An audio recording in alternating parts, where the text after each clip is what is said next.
ದಯಮಾಡಿ ಅತಿ ಹೆಚ್ಚಿನ ಸಂಖ್ಯೆಯಲ್ಲಿ ಸಾರಿಗೆ ಟಿವಿಯನ್ನು ಸಬ್ಸ್ಕ್ರೈಬರ್ ಆಗಿ ವೀಕ್ಷಣೆ ಮಾಡಿ.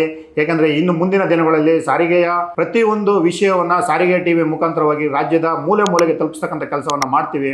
ದಯಮಾಡಿ ಎಲ್ಲರೂ ಸಹ ಸಾರಿಗೆ ಟಿವಿ ಮುಖಾಂತರವಾಗಿ ಸಬ್ಸ್ಕ್ರೈಬರ್ ಆಗಿ ಅತಿ ಹೆಚ್ಚಿನ ಚಂದಾದಾರರಾಗಬೇಕು ಅಂತೇಳಿ ನಾನು ನಿಮ್ಮಲ್ಲಿ ಮನವಿ ಮಾಡ್ತೀನಿ. ದಯವಿಟ್ಟು ಈ ಸಾರಿಗೆ ಟಿವಿ ನಮ್ಮ ಒಂದು ಸಂಸ್ಥೆ ಒಳಗಡೆ ಬಂದಾಗ ನಮ್ಮ ನೌಕರರ ಜೊತೆಯಲ್ಲಿ ಒಂದು ಬಾಂಧವ್ಯವನ್ನ ಹೊಂದಿದಾಗ ಒಂದು ಒಳ್ಳೆ ವಾತಾವರಣ ಇಲ್ಲಿ ಸೃಷ್ಟಿ ಆಗ್ತಾ ಇದೆ. ಎಲ್ಲರಿಗೂ ಸಹ ಒಂದು ನೈಜ ವಿಷಯಗಳನ್ನ ತಿಳಿಸುವಂತ ಪ್ರಯತ್ನವನ್ನ ನಮ್ಮ ಸಾರಿಗೆ ಟಿವಿ ಧನಂಜಯ ಅವರು ಮಾಡ್ತಾ ಇದ್ದಾರೆ. ದಯವಿಟ್ಟು ಅವ್ರು ಬೆಳಿಬೇಕು. ಯಾಕಂದ್ರೆ ಸಾರಿಗೆ ನೌಕರರಿಗೆ ಎಲ್ಲಾ ತರದ ವಿಷಯಗಳನ್ನು ಸಹ ಅವರು ನೇರವಾಗಿ ತಲುಪಿಸುವಂತ ಕೆಲಸವನ್ನ ಮಾಡ್ತಿದ್ದಾರೆ. ಅವರ ಒಂದು ಈ ಸಾರಿಗೆ ಟಿವಿಯನ್ನ ಎಲ್ಲರೂ ಸಹ ಸಬ್ಸ್ಕ್ರೈಬ್ ಮಾಡಿ ಸಾರಿಗೆ ಈ ಚಾನಲ್ ನೋಡಿ ಅಪ್ಡೇಟ್ ಮಾಡ್ಕೊಳ್ಳಿ ನಿಮ್ಮ ನಾಲೆಡ್ಜನ್ನ. ನಾವು ಕೂಡ ನಮಗೆ ತಿಳಿದಂಥ ವಿಚಾರಗಳನ್ನ ನಿಮ್ಮ ಜೊತೆ ಹಂಚ್ಕೊಳ್ಳೋಕ್ಕೆ ಯಾವಾಗಲೂ ತಯಾರಿದ್ದೀವಿ. ದಯಮಾಡಿ ಸಬ್ಸ್ಕ್ರೈಬ್ ಆಗಿ. ಲೆಟ್ರ್ ಬಂದಿಲ್ಲ, but the point is they may send A letter.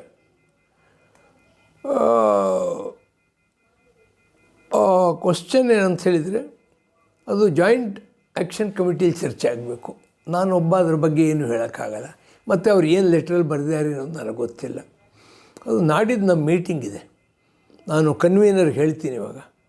ಯಾಕೆಂದರೆ ಅವ್ರ ಹತ್ರ ಮೊಬೈಲ್ ಇದೆ, ಅದೆಲ್ಲ ಬಂದಿರುತ್ತೆ. ಅದೆಲ್ಲ ಅವ್ರು ಹೇಳಿ ನಾಡಿದ್ದು ಆ ಮೀಟಿಂಗ್ನಲ್ಲಿ ಅದೇನು ಏನು ಬರೆದಿದ್ದಾರೆ ಏನು ಅಂತ ಕನ್ಸಿಡರ್ ಮಾಡೋಣ, ಅದೇನಿದೆ ಹಾಗೆ ಅಂತ ನಾವು ಹೇಳೋಣ. ಪಾಯಿಂಟ್ ಏನಂದರೆ ಅವ್ರು ಕೊಟ್ಟ ಲೆಟ್ರ್ಗಳ ಜವಾಬು ಕೊಡೋಕ್ಕೆ ನಾನು ಇಟ್ಟಿಲ್ಲ.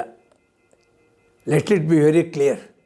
ಇವಾಗಿಂದ ಕೋಡಿಹಳ್ಳಿಗೆ ನಾವು ಲೆಟ್ರ್ ಕಳಿಸಿದ್ವಿಪ್ಪ, 8 ಪೂಡದ ಲೆಟ್ರ್ ಕಳಿಸಿದ್ವಿ. ಜವಾಬು ಕೊಟ್ರಾ? ಅದೇ ಅವ್ರು ಕೊಡಲಿ. ನಾನು ಹೇಳ್ಕೊಂಡು ಹೋಗೋದಿಲ್ಲ. ನೀವು ಲೆಟ್ರ್ ಕಳಿಸಿ ನಾವು ಉತ್ತರ ಕೊಡಲಿಲ್ಲ ಅಂದರೆ ಆ ಲೆಟ್ರ್ ಯೋಗ್ಯತೆ ಏನಿದೆ? ಕರ್ಸದ ಬುಟ್ಟಿಗೆ ಹಾಕಿರ್ತೀವಿ. ಅದೇ ಇವತ್ತು ಏನಿದೆ ಅಂತ ನಾವು ನೋಡಬೇಕು.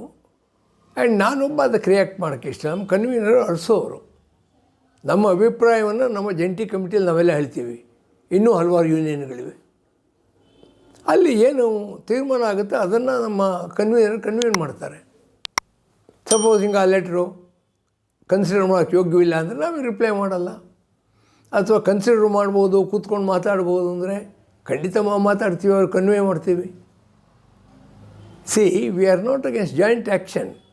Commonality of purpose, that is very important. ಇವಾಗ ಉದಾಹರಣೆ ನಾವೇ ಹೋಗ್ತೀವಪ್ಪ, ಅರ್ಜೆಂಟಿಗೆ ಹೊರಟೋಗ್ತೀವಿ. ಅವರು ಸಮಾನ ವೇತನ ಕಾಂಗ್ರೆಸ್ಸು ಮ್ಯಾನಿಫೆಸ್ಟೋಲ್ಲಿದೆ ಕೊಡಬೇಕು ಅಂದರೆ, ಈ ದೇಶದಲ್ಲಿರೋ ಮ್ಯಾನಿಫೆಸ್ಟೋಗಳೆಲ್ಲ ಜಾರಿಯಾಗಿದ್ದರೆ ಸ್ವರ್ಗ ಬಂದಿರೋದು, ಚರಂಡಿಗಳಲ್ಲಿ ಹಾಲು ಜೇನು ಹೊರದಿರೋದು. ಬಟ್ ಹಾಗಾಗಿಲ್ಲ. ಎಲೆಕ್ಷನ್ ಮಾಡಬೇಕು, ಇಂಟ್ರಿಯಮ್ ಲಿಫ್ಟ್ ಕೊಡಬೇಕು ಅಂತ ಅವ್ರು ಹೇಳಿದರೆ 1952ರಿಂದ ಎಲೆಕ್ಷನ್ ನಡೀತೀಯಪ್ಪ, ಸಮಸ್ಯೆ ಬಗೆಹರಿದೆಯಾ? ನಾವು ಫಸ್ಟು ವೇಜ್ ಸೆಟ್ಲ್ಮೆಂಟ್ ಆಗಬೇಕು, ಆಮೇಲೆ ಎಲೆಕ್ಷನ್ ಮಾಡ್ಕೊಳ್ಳಿ. We are not in the coming the way. ನಾನೇಕೆ ಡಿಮಾಂಡ್ ಹಾಕಲಿ ಇಲ್ಲಿ? No, it's not my demand. Joint committee demand ಅಲ್ಲ. ಅವ್ರು ಯಾರಿಗೂ ಹೊಂದಿಸಿಲ್ಲ. ಈಗ ಜನಗಳ ಜೇಬಿಗೆ ದುಡ್ಡು ಬೇಕು. ಕಷ್ಟ ಆಗಿದೆ ಇವತ್ತು. ಈ ದಾರುಣವಾಸಿಯಲ್ಲಿ ಬದುಕೋದು ಕಷ್ಟ ಆಗ್ತಾಯಿದೆ. ಸ್ಕೂಲ್ ಫೀಸ್ ಕೊಡಬೇಕು, ಮೆಡಿಸಿನ್ ಬೆಲೆ ಜಾಸ್ತಿ ಆಗಿದೆ. ಆದರೆ what people want is money first. Settlement ಆಗಲಿ, ಆಮೇಲೆ ಎಲೆಕ್ಷನ್ ಬೇಕು. 10 ಎಲೆಕ್ಷನ್ ಮಾಡ್ಕೊಳ್ಳಿ, ಯಾರು ಬೇಡ ಅನ್ನೋರು. ಇನ್ಫ್ಯಾಕ್ಟ್ ಆ ಎಲೆಕ್ಷನ್ ತಗೊಂಬಂದಿದ್ದೆ ನಾವು KSRTC staff and workers federation ಹೋರಾಟದಿಂದ 200 ಜನರು ನಾವು ಜೈಲಿನಲ್ಲಿದ್ವಿ ಅವತ್ತು. ಆಮೇಲೆ ಸನ್ಮಾನ್ಯ ರಾಮಕೃಷ್ಣ ಹೆಗಡೆಯವರು ಒಪ್ಕೊಂಡ್ರು. MS ಕೃಷ್ಣನ್ ನಮ್ಮ MLA, ನಮ್ಮ ಅಧ್ಯಕ್ಷರು, ಅವರು ಉಪವಾಸ ಕೂತ್ಕೊಂಡ್ರು. ನಂತರದಲ್ಲಿ ಸನ್ಮಾನ್ಯ ಸಿಂಧ್ಯಾ ಅವರು ಟ್ರಾನ್ಸ್ಪೋರ್ಟ್ ಮಿನಿಸ್ಟರ್ ಆಗಿದ್ದರು, ಒಪ್ಕೊಂಡ್ರು, ಎಲೆಕ್ಷನ್ ಮಾಡಿದರು. ಆದರೆ ಎಲೆಕ್ಷನ್ ಇತಿಹಾಸ ತಿಳ್ಕೊಳ್ಳಿ.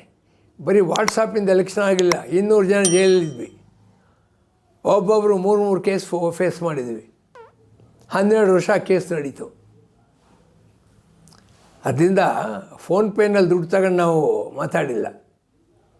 ಆ್ಯಂಡ್ ನನಗಂತೂ ಯಾವ ಫೋನೂ ಇಲ್ಲ. ಈ ಲ್ಯಾಂಡ್ಲೈನಲ್ಲಿ ಏನೂ ದುಡ್ಡೇ ಬರೋಲ್ಲ, ಬಿಲ್ ಬರುತ್ತೆ ಅಷ್ಟೇ.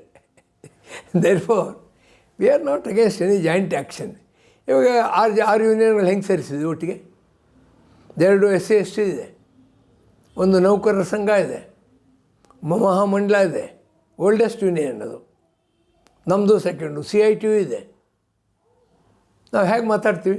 ಬೇರೆ ಬೇರೆ ಯೂನಿಯನ್ಗಳಾದರೂ ಒಂದೇ ವಾಯ್ಸಿಂದ ನೆನ್ನೆ ಮಾತಾಡಿದ್ದೀವಿ ಸರ್ಕಾರದ ಮುಂದೆ. ನಮ್ಮಲ್ಲಿ ಯಾವುದೇ ಭಿನ್ನಾಭಿಪ್ರಾಯ ಇಲ್ಲ. ಕೂತ್ಕೋತೀವಿ, ಗಂಟೆಗಟ್ಟಲೆ ಚರ್ಚೆ ಮಾಡ್ತೀವಿ.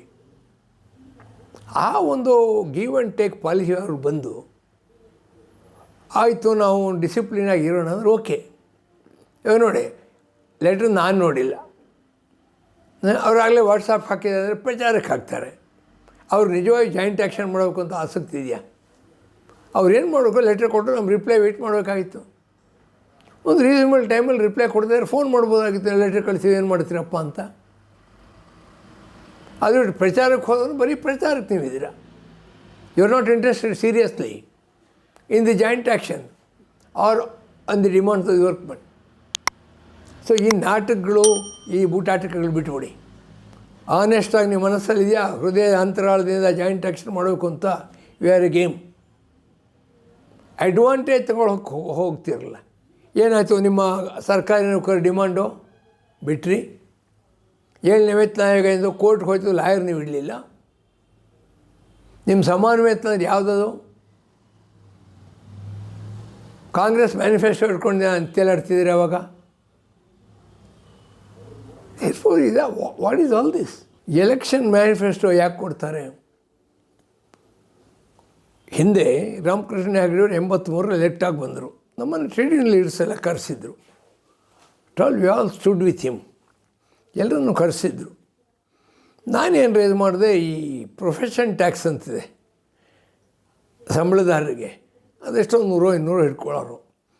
ಅವರ ಮ್ಯಾನಿಫೆಸ್ಟೋಲ್ಲಿತ್ತು, ನಾವು ಅಧಿಕಾರಕ್ಕೆ ಬಂದರೆ ಪ್ರೊಫೆಷನ್ ಟ್ಯಾಕ್ಸ್ ತೆಗೆದಾಕ್ತೀವಿ ಅಂತ. ಎಲ್ಲರೂ ಮಾತನಾಡಿದರು. ನಾನು ಮೈಕೆ ಫ್ರೆಂಡ್ಸ್ ಎಲ್ಲರೂ ಇದ್ದರು. ನಾನು ಹೆಗಡೆ ತಾವು ಇದು ಕೊಟ್ಟಿದ್ದೀರಾ, ಇದನ್ನು ಯಾವಾಗ ತೆಗಿತೀರಾ? ರೀ, ಮ್ಯಾನಿಫೆಸ್ಟೋ ಇರೋದು ಓಟ್ ತಗೊಳ್ಕಂಡ್ರಿ, ಅದು ತೆಗೆದ್ರೆ ಸರ್ಕಾರಕ್ಕೆ ದುಡ್ಡೆಲ್ಲಿ ಬರುತ್ತೆ ರೀ, ಯಾವುದು ತೆಗಿಯಲ್ಲ ನೇರವಾಗಿ ಹೇಳಿದರು. I appreciated him. ಆಮೇಲೆ ಅದು ಕೇಳದೆ ಬಿಟ್ಬಿಟ್ರಿ ನಾವು. ಹಾಗೆ ಮ್ಯಾನಿಫೆಸ್ಟೋ ನೆಚ್ಚಿಕೊಂಡು ನೀವು ಚಳವಳಿ ಮಾಡೋಕ್ಕಾಗತ್ತಾ? ಇಂಪಾಸಿಬಲ್.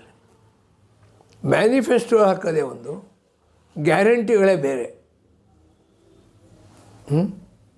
ಆದ್ದರಿಂದ ತೀರಾ ನಾವು ಅಷ್ಟೊಂದು ವೀಕ್ ಮೈಂಡ್ ಆಗಿಲ್ಲ. ಇವಾಗ ಅವರೆಲ್ಲ ಇದುವರೆ ನಾವು ತಗೊಂಡಿರೋದೆಲ್ಲ ಅವ್ರು ಮ್ಯಾನಿಫೆಸ್ಟೋಲ್ಲಿ ಹಾಕಿದಾರಾ? ಏನಿಲ್ಲ. ದೇರ್ಫೋರ್ ಇದು ಭಾಳ ಬಾಲಿಶವಾದ ಇದೆಲ್ಲ. ನೀವು ಮ್ಯಾನಿಫೆಸ್ಟೋಲ್ಲಿ ಹಾಕಿದ್ರಿ, ಕುಡಿ. ನಾಳೆ ಎಲೆಕ್ಷನ್ ಬಂದಾಗ ಕೇಳಿ, ಅವ್ರು ಓಟು ಕೇಳಕ್ಕೆ ಬಂದಾಗ ಅವತ್ತು ಹಾಕಿದ್ದು ನೀವು ಕೊಡಲಿಲ್ಲ ಅನ್ನಿ, ಅದು ಬೇರೆ ವಿಷಯ. ಅದನ್ನು ನಾವು V are not much speaking on the Congress manifesto.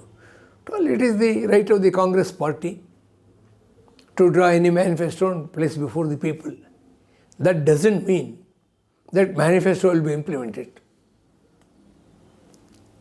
So, ಅವರ ಲೆಟರನ್ನು ನಮ್ಮ ಜಾಯಿಂಟ್ ಕಮಿಟಿಯಲ್ಲಿ ಇಟ್ಟು ಸೂಕ್ತವಾದ ತೀರ್ಮಾನ ತಗೊಂಡು ಕನ್ವೀನರ್ ಅದರ ಬಗ್ಗೆ ತಿಳಿಸ್ತಾರೆ.